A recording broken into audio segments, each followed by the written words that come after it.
Buongiorno a tutti, da qualche mese mi è stato regalato il lievito madre. Oggi vi spiegherò come rinnovarlo e prendervene cura.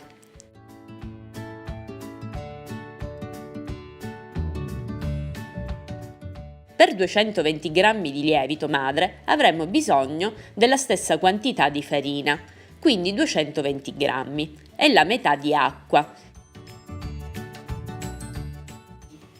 Pesiamo gli ingredienti e li inseriamo nel boccale.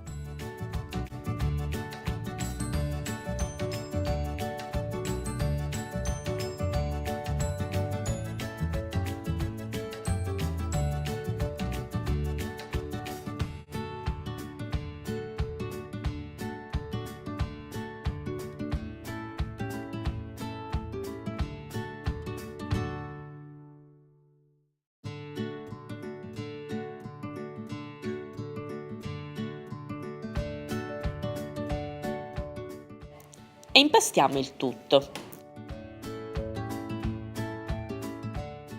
Dopodiché lo inseriamo in un contenitore chiuso ermeticamente. Questo è il risultato dopo un giorno di lievitazione.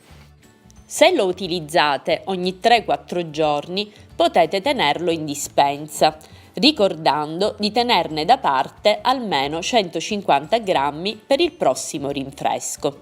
Se invece lo utilizzate ogni tanto, dopo averlo fatto lievitare per un giorno, potete metterlo in frigo. Spero di essere stata chiara. Alla prossima!